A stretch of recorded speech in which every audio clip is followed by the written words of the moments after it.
bagi semua. Ku nantikan dirimu di depan kelas.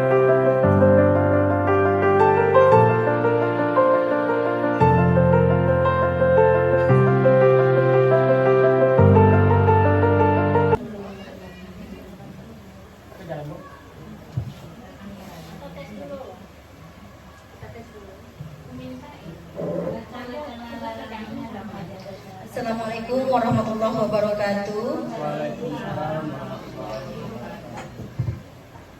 Selamat siang Bapak Ibu yang ada di dalam ruangan ini.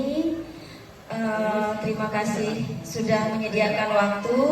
Pada kesempatan ini Bapak Ibu, kita akan mendengarkan nanti pemaparan dari Bapak Richard Hamdani mengenai diseminasi yang akan dipaparkan oleh P Angkatan 11 kepada rekan sejawat, yang artinya kepada kita semua nanti ya Bapak Ibu. Untuk ini, sebelum pemaparan disampaikan oleh Bapak Richard nanti, kita minta dulu prakata dari Ibu Kepala Sekolah. Kepada beliau disilakan.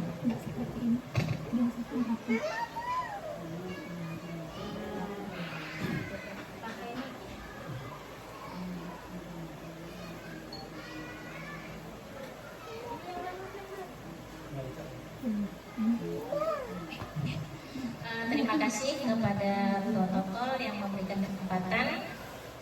Assalamualaikum warahmatullahi wabarakatuh. Selamat siang dan salam sejahtera buat kita semua. Bapak Ibu guru yang kami hormati,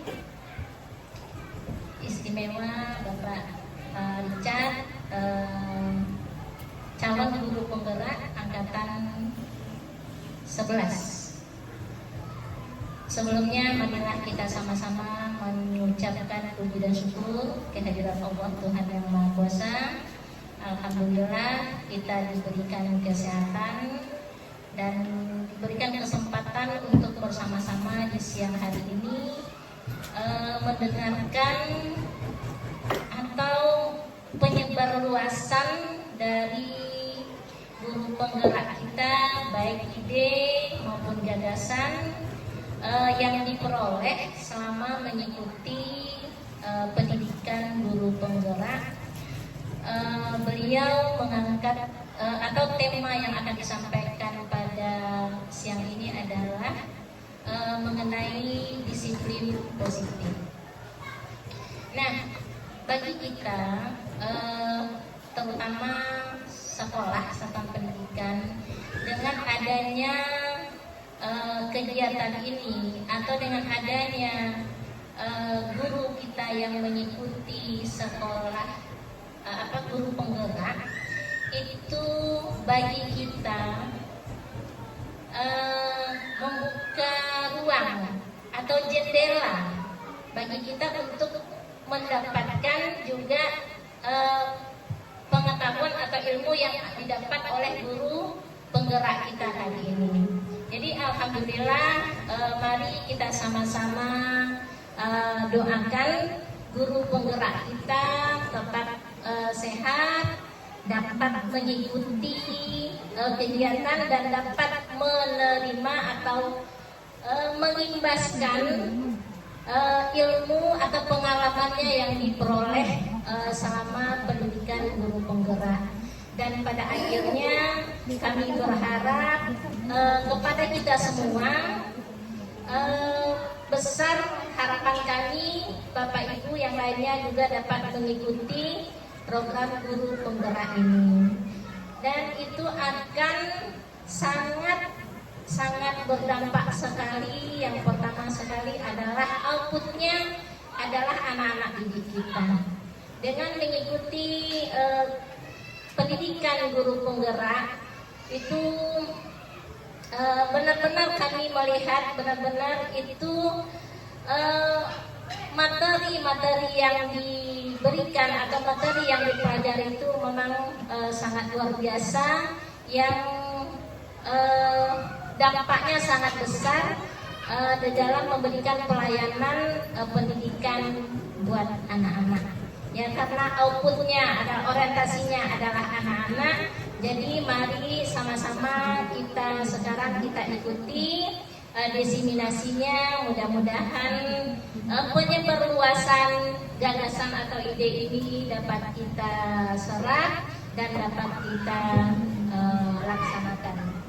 Mungkin kepada Pak Richard sebagai calon guru penggerak angkatan 11, harapan kami ikutilah kegiatan ini dengan baik. Jangan segan-segan atau was-was untuk mengimbaskan kepada kami. Kami semuanya ikut mendukung. Mungkin itu saja. Terima kasih atas perhatiannya. Assalamualaikum warahmatullahi wabarakatuh dan selamat siang.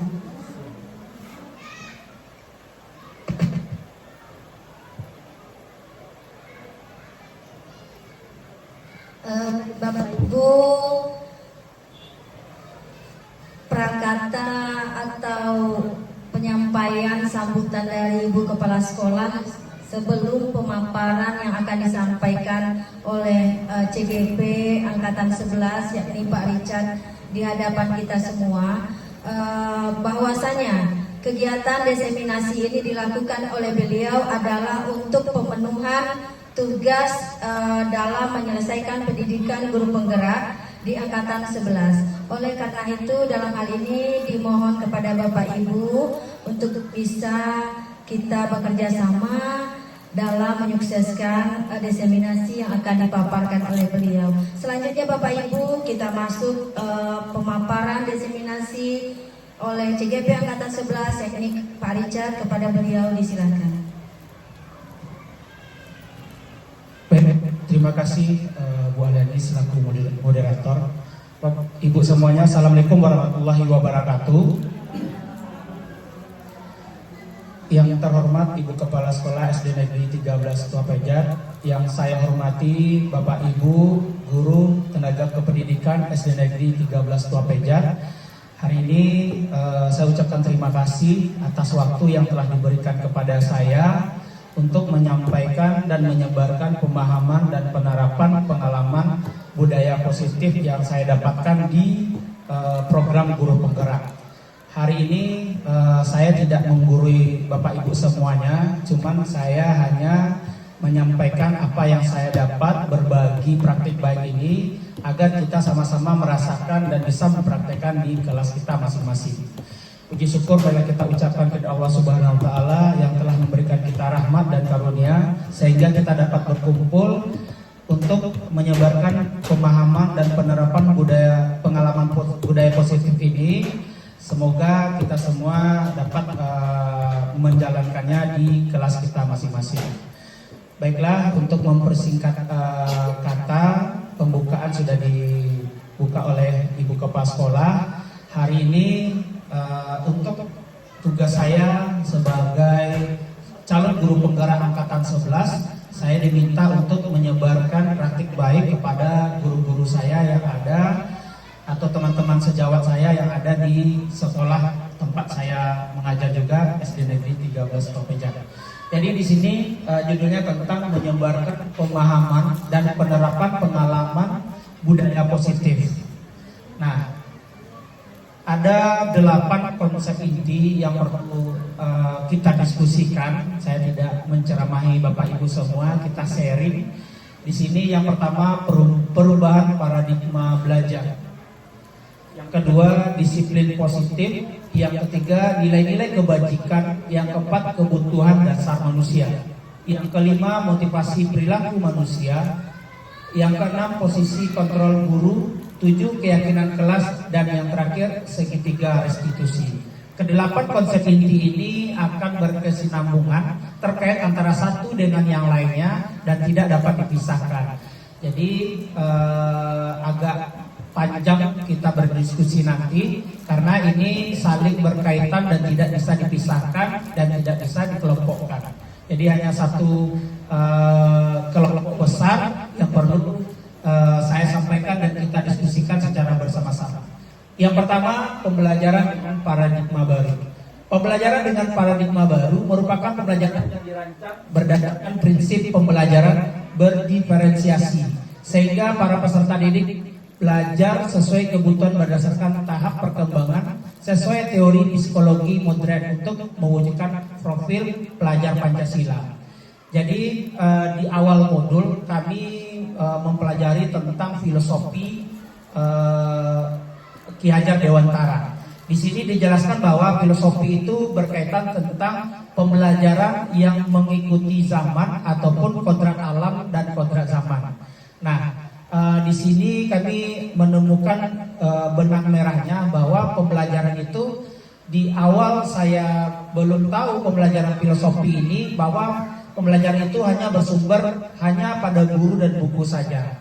Nah, namun dengan adanya filosofi Ki Hajar Dewantara itu artinya pembelajaran itu tidak berpusat kepada guru saja, tidak kepada buku saja. Namun dengan berkembangnya teknologi ataupun kodrat alam atau kodrat zaman ini perlu kita berdayakan atau kita kembangkan juga. Contoh yang pertama mengenai kodrat alam. Nah, di sini kita sama-sama tahu bahwa kita berada di Kepulauan Mentawai, kita lebih dekat dengan pantai, kita lebih dekat dengan laut dan kepulauan. Jadi sementara pembelajaran yang ada di buku itu semuanya secara umum. Nah, kita saja yang harus menyesuaikan dengan kodrat alam kita. Kita lebih mengenalkan anak-anak langsung ke alam nyata yang ada dilihat oleh anak-anak tersebut. Tidak mungkin kita hanya menyampaikan nanti kepada anak-anak pegunungan. Nah, bagaimana bentuk pegunungan? Anak-anak belum bisa melihat secara nyata. Anak bisa melihat bahwa pantai ini seperti ini, manfaatnya seperti ini, dan bahayanya seperti ini. Beda dengan kota ataupun pegunungan. Makanya sesuai dengan filosofi dari Ki Hajar Dewantara. Yang kedua, kodrat zaman. Jadi berkembangnya zaman, kita awalnya pembelajaran bisa melalui sistem ceramah, audio ataupun video. Nah, sementara berkembangnya zaman kita tidak perlu ceramah lagi. Ada teknologi seperti Canva. Kita bisa menyampaikan pembelajaran itu dengan Canva. Ya, ada pembelajaran mengenai tentang kuisis juga bisa memanfaatkannya. Lalu ada yang teknologi terbaru itu IA. Jadi ini sangat kita perlukan. Dengan adanya perkembangan zaman ini, kita harus iringi. Jangan hanya saya juga termasuk juga tidak mengikuti zaman ini, kita akan jauh ketertinggalan. Nah, sama-sama kita ketahui juga, anak-anak di rumah itu lebih hebat anaknya daripada orang tua. Membuka HP saja, mendownload menggunakan aplikasi, lebih canggih anak-anak daripada orang tua. Itu kenyataannya. Saya sendiri juga seperti itu. Pada saat latihan polcil di lapangan, saya tidak bisa mengedit musik ataupun mengedit potongan-potongan musik. Sementara anak-anak polcil sendiri yang duduk di SD, dia yang mengedit sendiri menggunakan aplikasi-aplikasi. Itulah canggihnya zaman. Nah, kita tidak tertutup atau menutup diri, karena teknologi itu sangat diperlukan sekali untuk membantu kita dalam pembelajaran kita di dalam kelas. Lalu miskonsepsi tentang teori kontrol. Di sini ada ilustrasi mengontrol murid, ilustrasi bahwa semua penguatan positif, efektif dan bermanfaat. Lalu ilusi bahwa kritik dan membuat rasa bersalah mampu menguatkan karakter. Lalu ilusi bahwa seorang dewasa berhak memaksa. Nah, pada gambar di depan diilustrasikan bahwa seorang guru atau orang dewasa itu mengontrol siswanya secara penuh. Jika kunci ini tidak diputar, maka siswanya tidak akan bergerak. Ya, jadi sama halnya dengan manusia. Jika kita tidak membuka kunci anak-anak itu, maka tidak bergerak. Nah, ini yang perlu kita robah agar pembelajaran di dalam kelas itu tidak menggunakan ilusi-ilusi yang lama ini. Selanjutnya, mengubah paradigma stimulus respon ke pendekatan teori kontrol. Di sini stimulus respon itu yang pertama realitas atau kebutuhan kita sama. Nah, sementara yang teori kontrol ini realitasnya adalah kebutuhan kita berbeda. Nah, ini sama-sama kita ketahui siswa tidak bisa disamakan karena mereka mempunyai keunikan-keunikan yang berbeda. Tidak bisa disamakan semua anak di dalam kelas itu harus bisa matematika, harus bisa IPAS, harus bisa seni budaya, dan harus bisa agama dan segala macamnya. Tetapi mereka mempunyai keinginan, minat, dan kemampuannya masing-masing. Lalu yang kedua, semua orang melihat hal yang sama. Di sini teori kontrolnya, setiap orang memiliki gambaran yang berbeda. Sama dengan kita memberikan pengertian tentang pena. Nah, ini adalah sebuah pena. Nah, kalau kita melihat istilah buku atau pengertian buku, pena itu adalah benda yang berbentuk panjang yang mengeluarkan tinta. Ya, itu yang pengertian buku. Sementara anak sendiri bisa menafsirkannya berbeda-beda. Itu hal yang lumrah dan benar. Misalnya kita tanya ke anak A, B, C, dan E, itu akan berbeda. Nah, apa itu pena? Ada yang menjawab, pena adalah benda yang berbentuk kotak. Ada pena yang berbentuk kotak? Ada. Karena pena ini bisa dimodif sedemikian rupa untuk menarik anak-anak. Pena warnanya warna-warni, ada, bisa kita terima. Tidak boleh kita selaku pengajar menjelaskan tentang konsep buku saja, karena pena pengertiannya banyak sekali.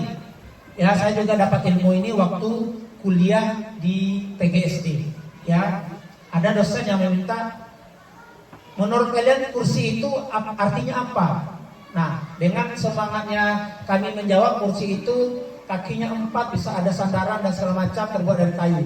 Sementara realitanya kursi itu ada kursi pijat, ada yang dibuat dari jok, ada yang dibuat dari mesin, tidak hanya dari kayu saja. Aluminium juga bisa dibilang kursi seperti itu. Lalu yang ketiga, kita mencoba mengubah orang agar berpandangan sama dengan kita. Sementara teori kontrolnya adalah kita berusaha memahami pandangan orang lain tentang dunia.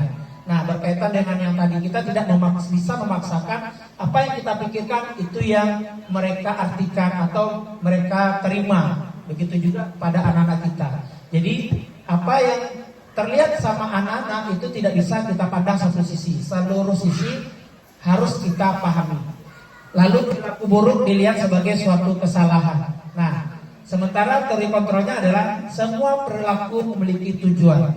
Nah, ada perilaku anak yang melakukan kesalahan, langsung kita bilang dia, kamu ceroboh, kamu nakal, dan kamu jahat. Nah, sementara di teori kontrol itu bukan seperti itu. Kita harus menanyakan kenapa bisa seperti itu. Nanti ada pembelajarannya tentang kebutuhan dasar manusia. Lalu orang lain bisa mengontrol saya, sementara posisi kontrolnya adalah hanya kita sendiri yang bisa mengontrol diri kita sendiri. Kita mau makan, kita mau tidur, kita mau mengajar, itu kita yang tahu. Tidak ada orang lain yang tahu. Yang tahu orang lain hanya kebiasaan kita saja. Sementara posisi kontrolnya kita sendiri. Lalu pemaksaan ada pada saat bujukan gagal. Jadi kontrolnya adalah kolaborasi dan konsensus menciptakan pilihan-pilihan baru. Kita tidak bisa memaksakan agar bujukan kita itu selalu menang atau selalu benar, tidak bisa. Lalu model berpikir menang atau kalah. Jadi kita tidak bisa memaksakan pemikiran anak-anak itu bahwa berpikir menang atau kalah. Jadi kita harus menyampaikan ke anak modal berpikir itu menang dan menang. Nah, lalu yang kedua, disiplin positif. Saya tidak mengajarkan, hanya berbagi saja bahwa disiplin positif itu sebenarnya sudah ada sejak kita lahir. Ya, hanya penguatan atau penekanannya saja atau niat kita saja yang rasanya kurang. Saya tidak mencontohkan kepada ibu-ibu atau bapak semua, pada diri saya sendiri. Ya, karena terlalu sibuk mengurusi ini itunya, akhirnya banyak yang terlalaikan atau terabaikan. Jadi tergantung, karena mungkin saya sebatas manusia juga punya rasa lelah juga, akhirnya positif saya ataupun disiplin saya sedikit berkurang atau banyak berkurang juga. Nah, di sini disiplin berasal dari kata disciplina yang artinya belajar. Disiplin mengacu pada disiplin diri yang memiliki tanggung jawab terhadap apa yang dilakukannya berdasarkan nilai-nilai yang diyakini. Disiplin positif merupakan salah satu cara penerapan disiplin yang bertujuan untuk menumbuhkan kesadaran serta memberdayakan peserta didik tanpa imbalan atau reward, ancaman atau hukuman. Sebagai pendidik, tujuan kita adalah menciptakan peserta didik yang memiliki disiplin diri sehingga mereka berperilaku mengacu kepada nilai-nilai kebajikan universal dan memiliki motivasi instinktif dalam perubahan perilaku ke arah yang lebih baik. Nilai-nilai kebajikan, nilai yang disepakati bersama lepas dari suku bangsa, agama, bahasa maupun latar belakangnya. Contoh nilai kebajikan institusi atau organisasi. Di sekolah SD, SMP ataupun SMA itu memakai profil pelajar Pancasila. Kita sudah tahu beriman dan bertakwa pada Tuhan Yang Esa dan berakhlak mulia, berkebinekaan global, gotong royong, mandiri, kreatif dan bernalar kritis. Sementara Ibu Primary Years Program PYP menyatakan nilai kebajikan tentang toleransi, rasa hormat, integritas, mandiri, menghargai, antusias, empati, keingintahuan, kreativitas, kerjasama, percaya diri dan komitmen. Sementara keterampilan hidup atau life skill tentang nilai kebajikannya itu dapat dipercaya, lurus hati, pendengar yang aktif, tidak merendahkan orang lain dan memberikan yang terbaik pada diri kita sendiri. Nah, itulah nilai kebajikannya. Nah, sebelum nilai kebajikan kita tinggalkan, Bu Aliani atau Bunda izin dulu tentang profil pelajar Pancasila, Bu. Kita sudah ada nyanyinya, sudah sampaikan kepada anak-anak untuk mengulang atau supaya tidak mengantuk juga, bisa kita nyanyikan bersama-sama ya, Bu. Ya, Bu Aliani. Oke, Bapak Ibu semuanya silakan berdiri dulu biar tidak ngantuk. Izin saya memimpin profil pelajar Pancasila. Lagunya, Bu.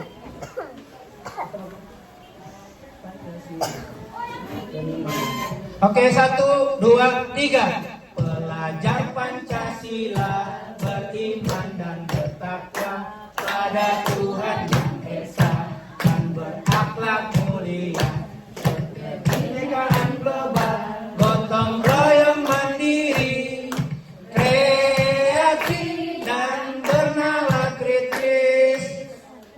Bisa kita sekali lagi lebih semangat lagi Ibu semua ya? Bisa.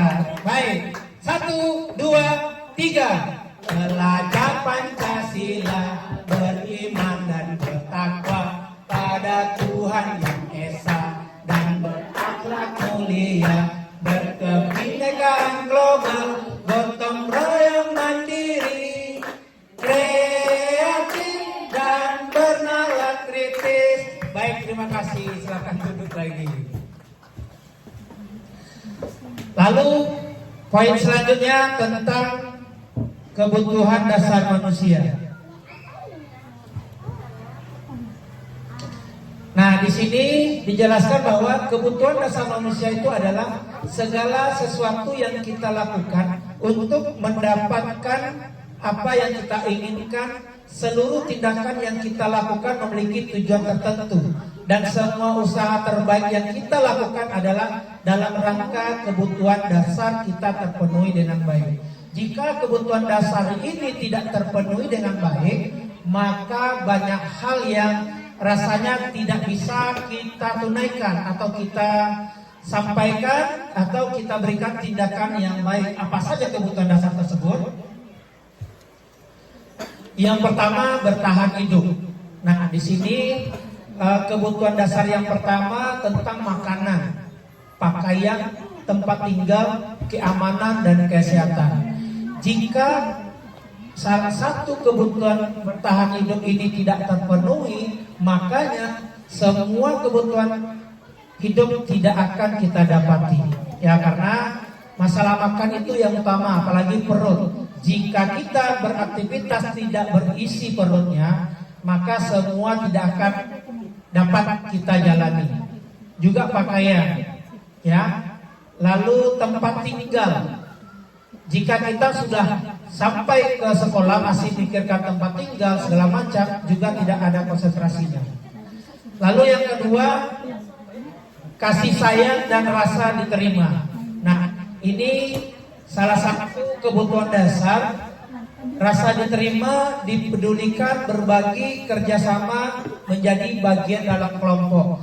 Ini salah satu hal yang mempengaruhi kelak kita, atau salah satu anak-anak kita itu yang ada yang caper atau cari perhatian. Ya, ini setiap tahun pasti kita temukan.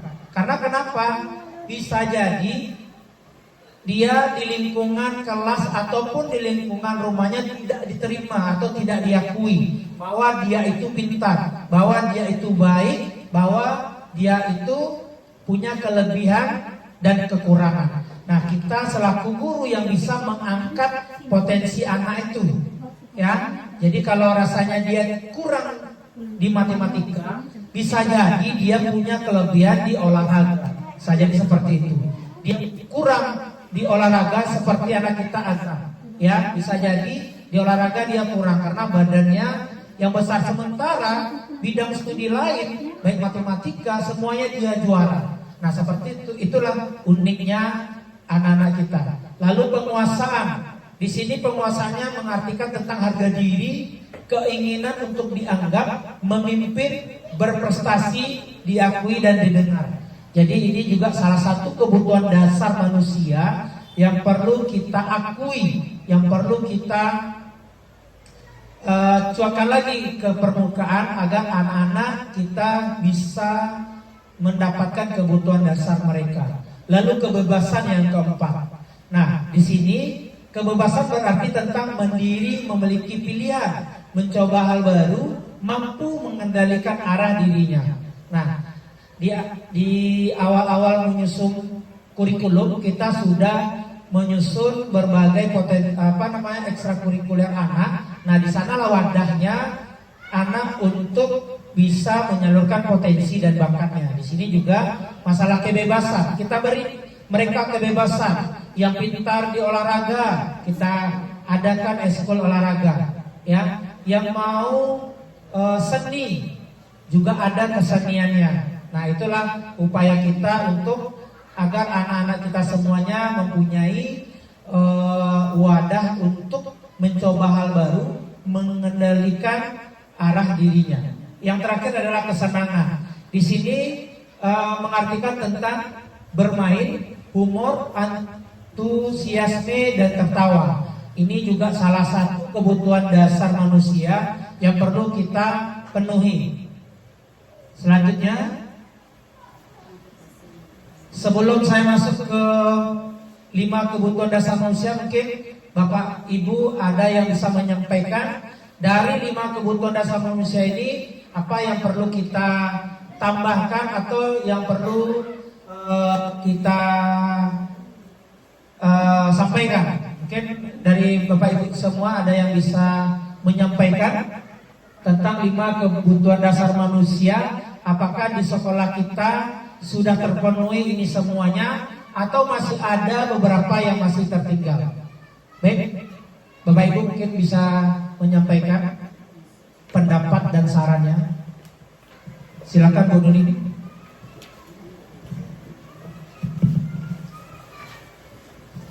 Mohon izin Pak Pemateri, Ibu Kepala Sekolah, Ibu Moderator. Di sini saya mau bertanya ya Pak ya. Kan ada 5 kebutuhan dasar peserta didik begitu seperti yang sudah Bapak jelaskan. Di sini dalam pembelajaran Pak, berdasarkan pengalaman, saya megang kelas 1 ya Pak ya, saya mengajar di kelas 1. Anak kelas 1 itu Kebetulan saya baru tahun ini mengajar, sebelumnya tidak punya pengalaman mengajar kelas rendah. Jadi kelas 1 itu Pak, kalau guru sedang menjelaskan pelajaran, mereka itu sepertinya itu belum siap untuk mendengarkan penjelasan itu. Mungkin lebih ke yang kebebasan ya Pak. Mereka lebih ke berjalan-jalan ke sana kemari, kemudian mengobrol sama temannya begitu. Apakah itu betul Pak, seperti yang saya bilang, apakah itu kebutuhan kebebasan mereka yang belum terpenuhi? Lalu bagaimana saya sebagai guru supaya bisa lanjut ya Pak menjelaskan materi pembelajaran? Bagaimana saya memenuhi kebutuhan mereka akan kebebasan itu? Terima kasih Pak, mohon penjelasannya. Baik, Bu Nuni, saya jawab. Saya juga selaku guru kelas juga mengalami hal tersebut, ya. Apalagi kelas 1, kita selaku guru harus bisa mengupayakan agar kebutuhan dasar anak ini bisa terpenuhi. Jadi ada yang keempat, masalah kebebasan. Jadi kita selaku guru harus bisa mencari strategi-strategi baru untuk mengupayakan agar kebutuhan kebebasan anak ini terpenuhi. Ya, contoh masalah strategi ini, contoh ya Bu, sharing saja tentang matematika. Nah, bisa jadi nanti kita coba anak-anak itu berikan kebebasan, mungkin energi berlarinya, energi berjalannya itu masih tersimpan. Nah, jadi bisa kita instruksikan, baik anak-anak semuanya untuk pembelajaran ini kita tentang pecahan ataupun tentang bilangan. Jadi bisa anak Bapak ke lapangan mencari 5 buah batu. Jadi kan dia bisa berlari itu. Sementara itu kita sudah secara tidak langsung kita sudah memberikan energi mereka untuk bebas. Nah, bisa jadi seperti itu, atau metode-metode lain kita ajak keluar kelas, kita ajak berlari ataupun mencari sesuatu yang berhubungan dengan pembelajaran kita bisa terpenuhi hal tersebut, seperti itu Bu Nuning. Jadi mungkin kita bisa berkolaborasi menciptakan model pembelajaran sesuai dengan kebutuhan anak kita tersebut. Begitu Bu Nuning, terima kasih. Kita lanjutkan tentang motivasi perilaku manusia. Jadi ini yang poin ke-5, yaitu motivasi perilaku manusia. Di sini dijelaskan bahwa untuk menghindari ketidaknyamanan atau hukuman, lalu untuk mendapatkan imbalan atau penghargaan dari orang lain. Ini motivasinya ekstrinsik atau dari luar. Sementara motivasi perilaku manusia itu sebenarnya sudah ada dalam diri kita sendiri, ya. Jadi kita saja yang bisa dikeluarkan atau tidak dikeluarkannya. Lalu motivasi intrinsik yang dari dalam untuk menjadi orang yang mereka inginkan dan menghargai diri sendiri dengan nilai-nilai yang mereka percaya. Lalu kita bisa menghindari hukuman dan pemberian penghargaan berlebihan agar meminimalisir motivasi eksternal dalam diri murid.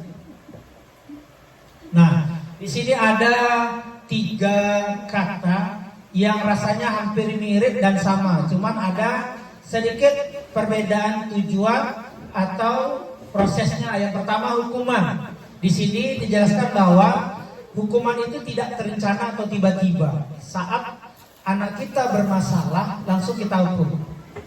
Contoh, pada saat kita belajar, ada salah satu anak kita terlambat, pasti silakan berdiri di depan kelas dulu. Nah, secara spontan seperti itu, ya. Lalu yang kedua, murid tidak tahu apa yang akan terjadi atau tidak dilibatkan. Itu hukumannya, karena hukuman ini berkaitan dengan tata tertib kita di sekolah. Ya, jadi kalau tata tertib di sekolah, kenapa tidak dilibatkan? Ya, aturan itu sudah ada dari atas, ya sudah ada. Lalu bersifat satu arah. Dan terakhir berupa hukuman fisikis. Sudahlah berdiri, diangkat kaki, telinganya dijewer juga, disuruh lari, itu fisikis juga semuanya. Lalu konsekuensi, terencana atau disepakati sesuai peraturan. Di sini juga berhubungan dengan keyakinan kelas di sini. Jika ini dibuat secara bersama-sama. Kita baca dulu. Murid tetap dibuat tidak nyaman. Sikap guru selalu memonitor murid. Nah, ini yang nama konsekuensi.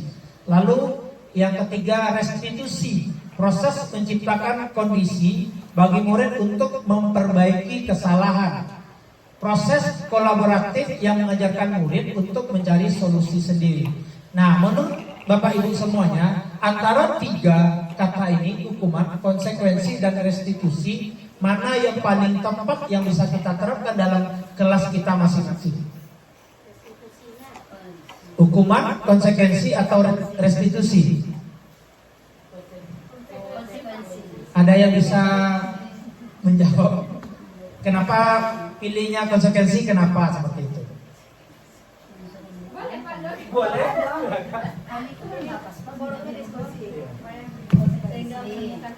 Kalau menurut saya Pak, Bu, konsekuensi yang bisa diterapkan karena terencana dan disepakati. Kemudian kalau yang restitusi itu kayaknya prosesnya lama ya Pak, kita harus panggil murid dulu, itu pun tidak di jam pelajaran kan Pak manggilnya.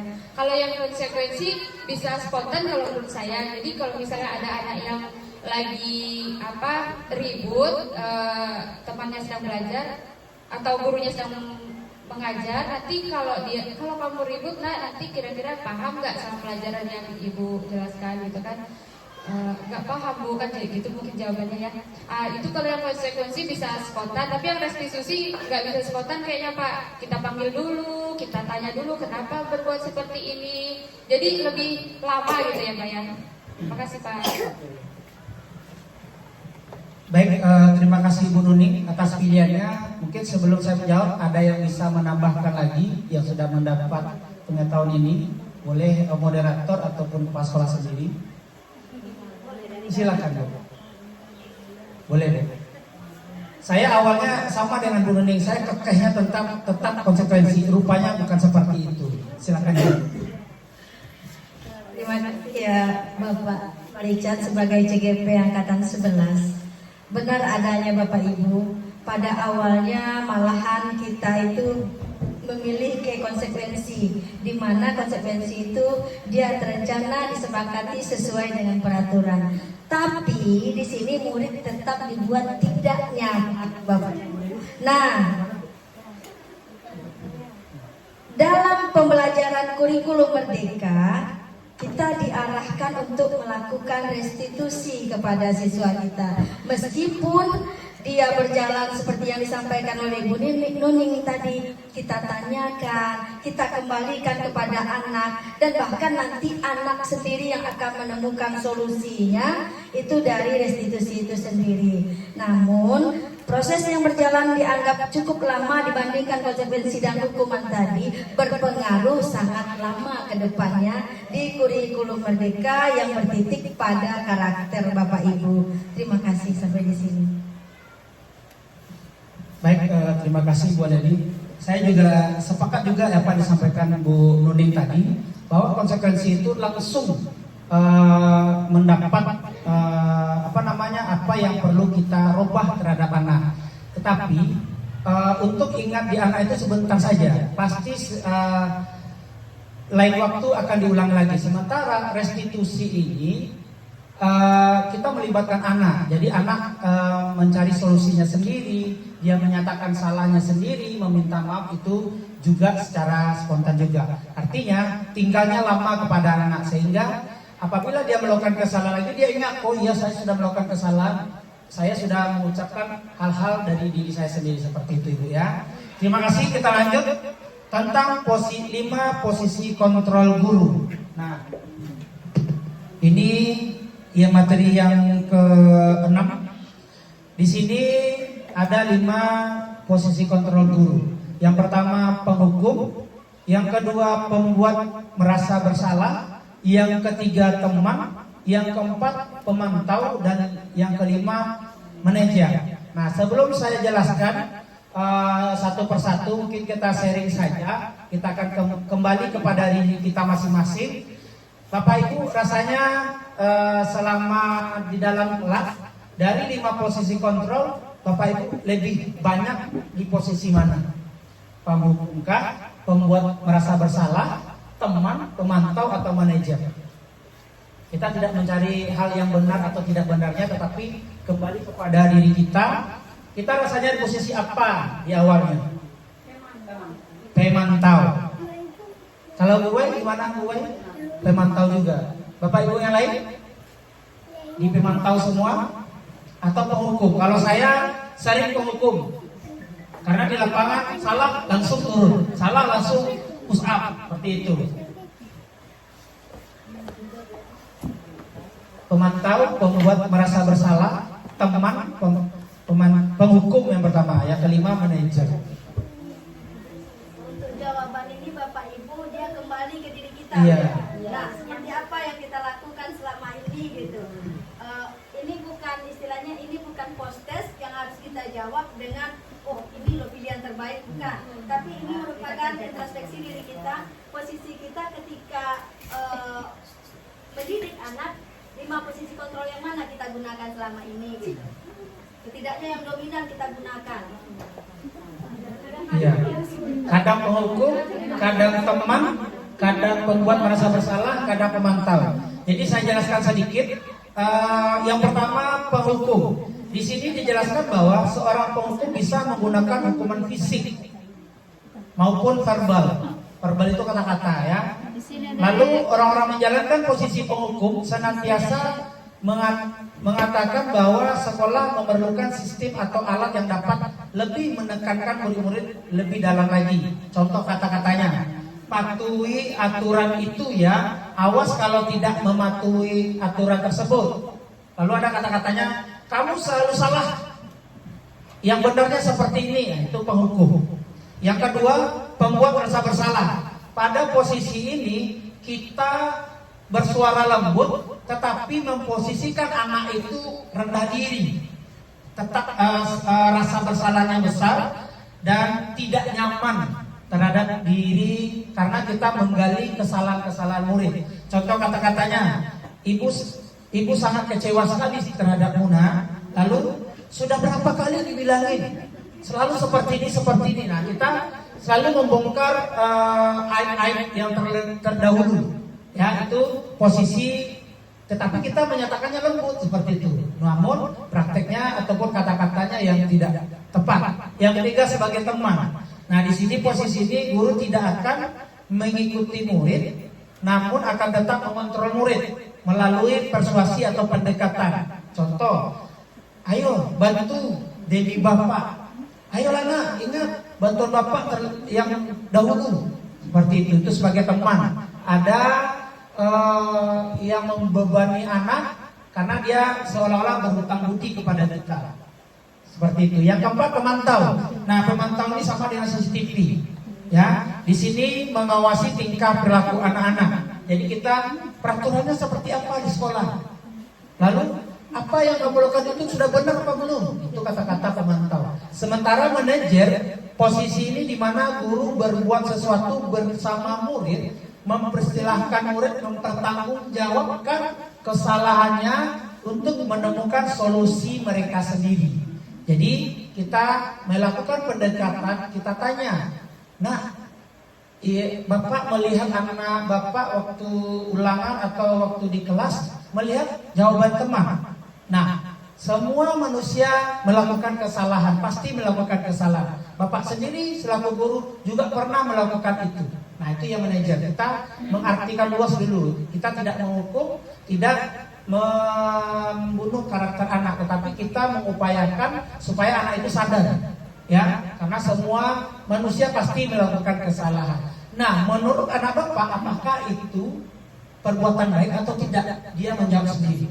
Nah, setelah dia jawab itu tidak baik, Pak. Nah, kalau tidak baik, bagaimana selanjutnya? Nah, mereka sendiri yang menjawab ataupun menemukan solusi-solusinya tersebut.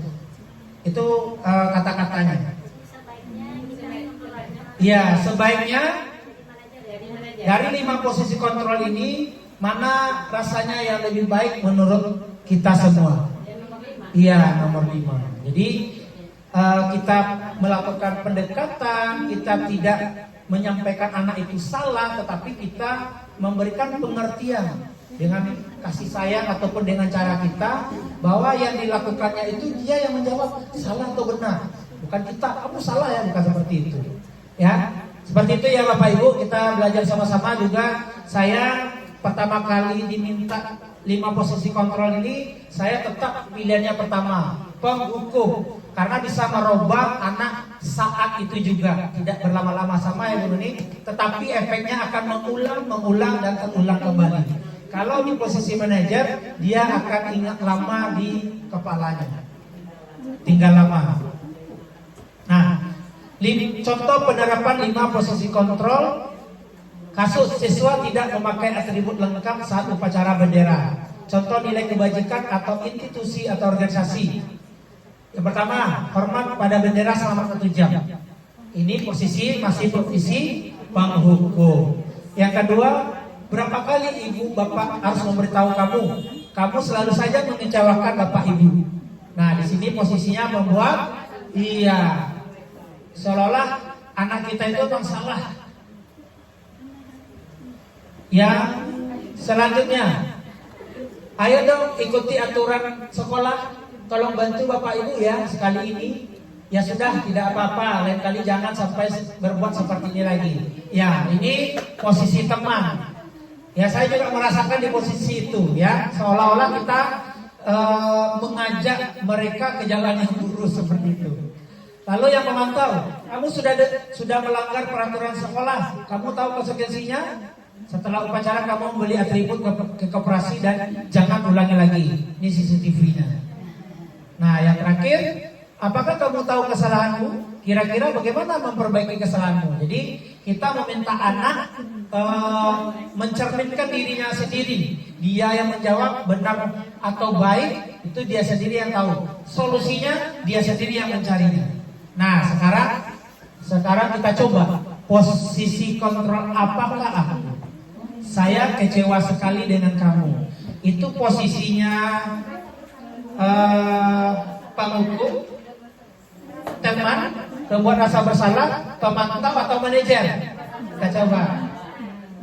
Yang rasa bersalah berapa orang? Ada 6 orang. Oke. Yang posisi penghukum? Rasa bersalah. Yakin rasa bersalah? Kita coba. Yang pertama, yang kedua, saya kecewa sekali dengan kamu. Masih. Yang ketiga, kamu tidak pernah benar melakukannya. Penghukum, teman, membuat rasa bersalah, pemantau atau manajer?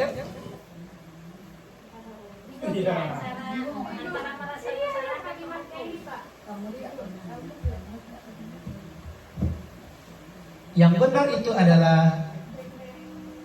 penghukum. Karena di sana dia sudah mencas. Iya, langsung ditodongnya anak itu. Kamu gitu. Jadi setelah kita dapatkan ini Pak, Iya. setelah kita mendapatkan ini, berharap tidak ada lagi yang seperti itu ya. Karena kita tidak tahu ini posisi kita di sini. Jadi selayaknya kita harus memperlakukan anak itu selakunya manajer. Itulah yang pendidikan sejatinya. Siap. Bu. Siap, Bu. Lalu ada 3 kata lagi. Kita coba tembak-tembak. Apa rencanamu untuk menyelesaikan masalah ini? Manajer. Oke. Ayolah, lakukan demi Bapak Ibu ya. Teman. Kamu tidak pernah mendapatkan nilai jika tidak mengerjakan tugas. Penghukum. Yang benar pemantau. Saya juga tertipu ini. Nah, jadi semua posisi ini sama-sama kita rasakan, sama-sama kita jalani. Ada mulai dari posisi kontrol penghukum, posisi kontrol pembuat merasa bersalah, teman, pemantau dan manajer. Ya, sama-sama kita pernah berbuat juga. Jadi mana yang benar itu tergantung kita sendiri. Sebaiknya yang disarankan adalah yang posisi kontrol manajer. Lalu selanjutnya yang ke-7 tentang keyakinan kelas. Ya, sebenarnya keyakinan kelas ini sejak kurikulum 2013 itu sebenarnya sudah ada. Ya, di awal-awal pembelajaran itu kita dengan siswa sudah diajarkan kontrak belajar. Namun namanya yang berbeda, kontrak belajar, keyakinan kelas. Jadi cuman penekanannya saja yang kurang rasanya. Di sini mengapa keyakinan kelas? Mengapa bukan peraturan kelas? Bisa Bapak Ibu jawab? Kenapa keyakinan? Kenapa tidak peraturan? Oke, Bapak Ibu selain Bu Nuni juga bisa menyampaikan diskusi kita. Pertanyaannya, apa perbedaan keyakinan kelas dengan peraturan kelas? Iya, yang dasarnya. Kalau keyakinan, Terima kasih Bu. ya ini sederhana saja. Kalau keyakinan itu dibuat secara bersama-sama, guru dan siswa disepakati dan dijadikan itu sebagai aturan kelas. Kalau kalau peraturan itu bisa jadi dibuat oleh sepihak. Mungkin peraturan dari gurunya saja tanpa melibatkan anak-anak di dalamnya. Seperti itu. Mungkin ada yang menambahkan. Ada Ibu yang menambahkan? Sudah benar 100% seperti itu yang saya dapatkan juga ya. Keyakinan itu kita bersama murid-murid menyusun yang namanya keyakinan kelas ya. Tidak usah panjang-panjang, cukup 1 kata atau 2 kata saja ya. Tidak boleh telat atau tidak meribut. Itu keyakinan kelas. Sementara peraturan kelas itu sudah ada, tidak perlu dimusyawarahkan lagi. Ya, sudah ada dari kita atau dari sekolah sendiri. Nah, bagaimana menyusun atau membentuk keyakinan kelas? Yang pertama bersifat abstrak, nyata dia ada. Lalu yang kedua berupa pertanyaan universal, artinya menyeluruh, tidak tidak bersifat konkret, artinya seperti itu. Lalu dibuat dalam pernyataan positif. Sedikit saja agar mudah diingat. Lalu sesuai dengan kondisi kelas dan sekolah sehingga mudah diterapkan. Lalu yang terakhir, semua warga sekolah atau kelas dilibatkan saat membuat keyakinan kelas. Jadi bisa pada saat membuat keyakinan kelas ini kita melibatkan mereka semuanya. Karena mereka yang mengucapkan, mereka yang menentukan atau menandatangani, mereka ingat, oh saya sudah menyatakan keyakinan kita seperti ini, tidak boleh saya langgar. Karena mereka sendiri yang memintanya. Keyakinan kelas, guru berperan dalam mewujudkan terbentuknya keyakinan kelas dengan adanya kesepakatan guru dan murid. Jadi kolaboratif, kita mengajak murid agar terlibat. Lalu keyakinan kelas berupaya pernyataan universal yang sangat mudah diingat, dipahami, dan harus diterapkan dalam lingkungan sekolah. Jadi seluruh keyakinan kelas itu kita yang bikin bersama anak-anak dan kita bersama anak-anak juga menjalankannya. Yang terakhir kita masuk segitiga restitusi. Jadi di sini suatu proses dialog yang dijalankan oleh guru agar dapat menghasilkan murid yang mandiri dan bertanggung jawab. Nah, di sini kenapa dinamakan segitiga restitusi? Yang pertama itu yang paling dasar adalah menstabilkan identitas. Ya, kenapa harus distabilkan identitas? Kita pada saat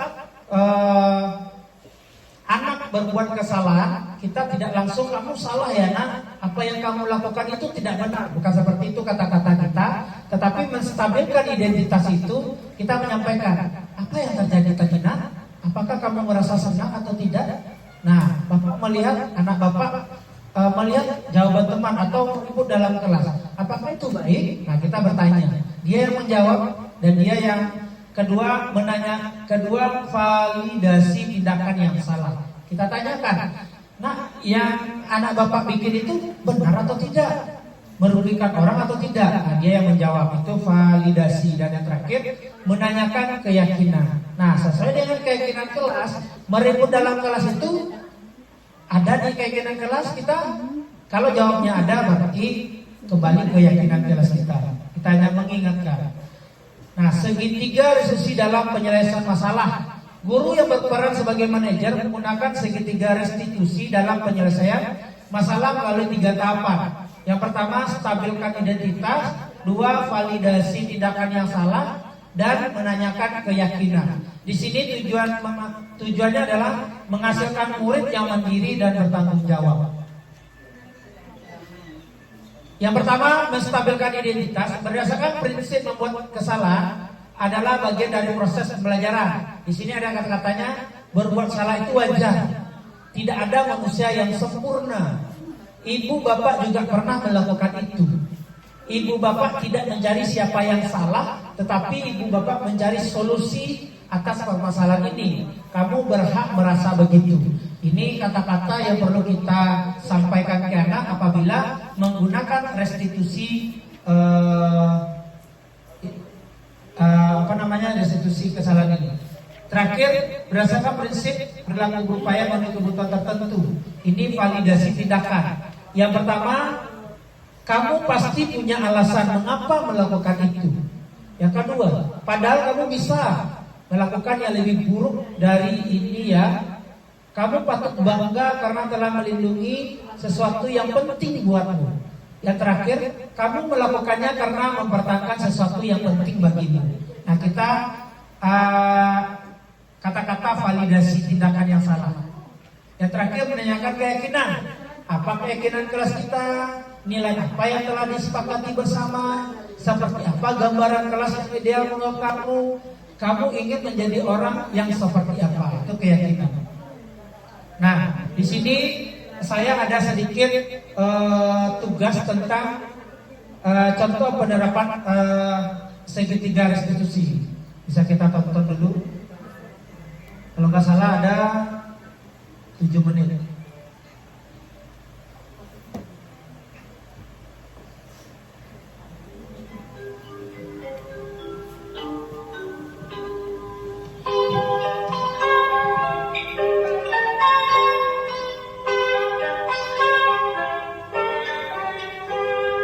Bagiku cerah, matahari bersinar, ku gendong tas merahku di pundak. Selamat pagi semua, ku nantikan dirimu di depan kelas.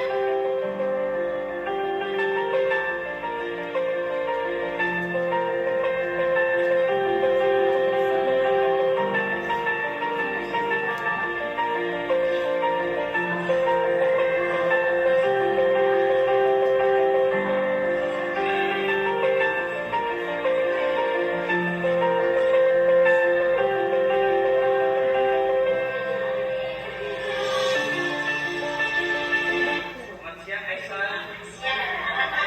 Apakah Aisyah sudah selesai menyelesaikan? Ya, alhamdulillah ya, sudah selesai ya. Nah, hari ini tahu tidak kenapa Bapak pakai baik. Tadi Aisyah saat melaksanakan ulangan harian, Bapak melihat Aisyah melihat jawaban rumah. Nah, benar seperti itu nah. Betul. Mencontek ulangan harian itu perbuatan baik atau tidak baik nah? Benar tidak? Setiap manusia pasti melakukan kesalahan. Maksud Bapak juga ini pernah juga melakukan kesalahan. Namun di sini Bapak tidak mau memperpanjang masalah.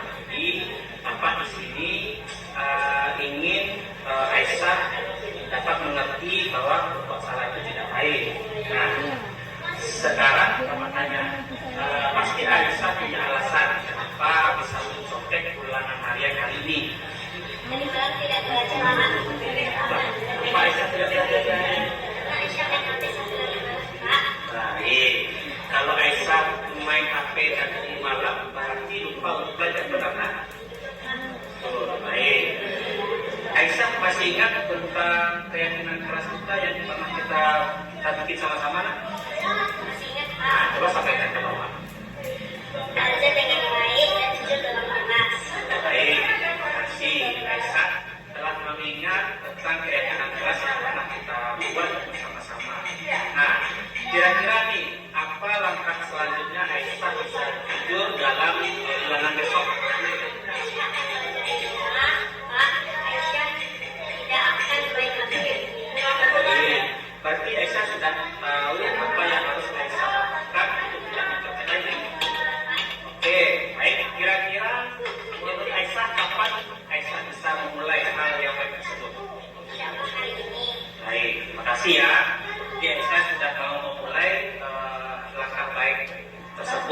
mulai dari hari ini. Sekarang ada yang perlu Esa sampaikan ke Bapak? Saya minta maaf Pak dan terima kasih ya Pak. Oke, baik, terima kasih Esa. Semoga Esa menjadi kebanggaan orang tua dan bisa berlaku jujur. Bisa? Oke, tos dulu.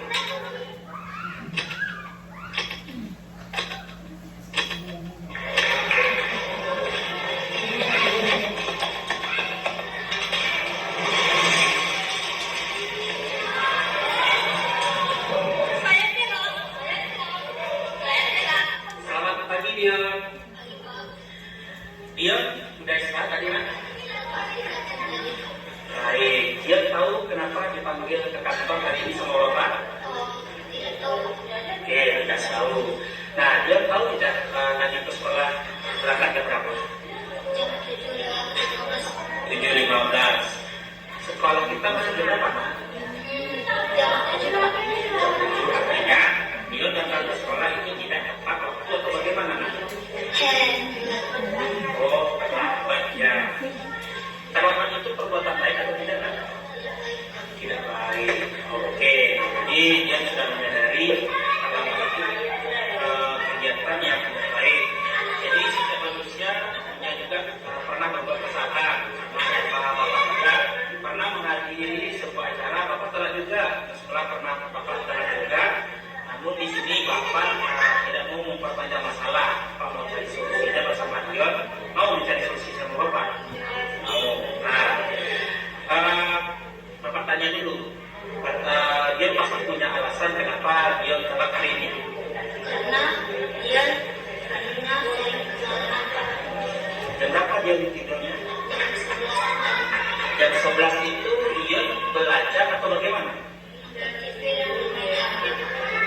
Oh, nonton TV sama bermain HP. Oh, karena itu dia kemalaman tidurnya saya lihat. Oke, baik. Dia masih ingat kesepakatan kelas yang pernah kita bikin sama-sama waktu itu? Masih, coba ceritakan ke Bapak. Bagus, masih ingat ya. Jadi Dion masih ingat tentang kesepakatan kelas kita, yaitu disiplin dan tepat waktu. Itu sangat penting loh bagi kita. Jadi, baik, sekarang apa yang harus dia lakukan agar dia tidak terlambat lagi dan bisa tepat waktu ke sekolah? saya tidur lebih awal setelah lupa dan saya pasang alarm lagi Kira-kira jam berapa dia bisa tidur lebih awal? jam 8 malam. Baik, sebelumnya dia tidurnya malam 11. Sekarang tidurnya maunya jam 8 lebih awal. Nah, betul? Baik, berarti dia sudah tahu ya apa yang harus dia lakukan. Apa dia mau memulainya? Mulai hari ini Pak. Baik, mulai hari ini dia berbuat yang lebih baik lagi agar dia lebih disiplin dan tepat. Baik, terima kasih. Baik Pak, dan saya mengucapkan terima kasih. Oke, terima kasih Dion. Assalamualaikum warahmatullahi wabarakatuh. Saya Aisyah. Senang sekali melakukan praktik segitiga restitusi. Saya diajarkan mencari solusi dari masalah saya sendiri. 3. Assalamualaikum warahmatullahi wabarakatuh. Perkenalkan, nama saya Dion. Senang sekali diajak Pak Richard untuk memahami masalah dan mencari solusi. Terima kasih.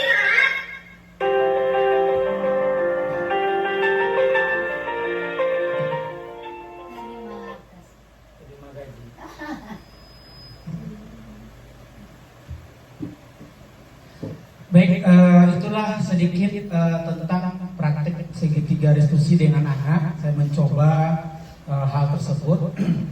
Jadi dari hal tersebut saya juga menemukan kenyataan-kenyataan segitiga restitusi itu lebih menyenangkan daripada kita di posisi penghukum ataupun teman dan pemantau.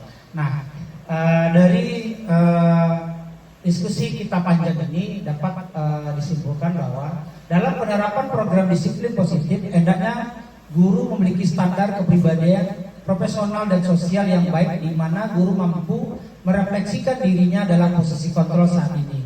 Bagaimana berjalannya perjalanan dirinya sebagai among atau manajer yang menentukan murid-muridnya menjadi insan yang mandiri, merdeka, dan bertanggung jawab. Baik, hanya itu yang dapat saya sampaikan kepada Bapak Ibu semuanya. Sekali lagi saya ucapkan banyak terima kasih atas sharing yang telah kita lakukan hari ini, dan terima kasih juga atas waktu yang telah Bapak Ibu sediakan dalam berbagi praktik baik ini. Mohon maaf atas kesalahan yang saya perbuat. Saya tutup. Assalamualaikum warahmatullahi wabarakatuh.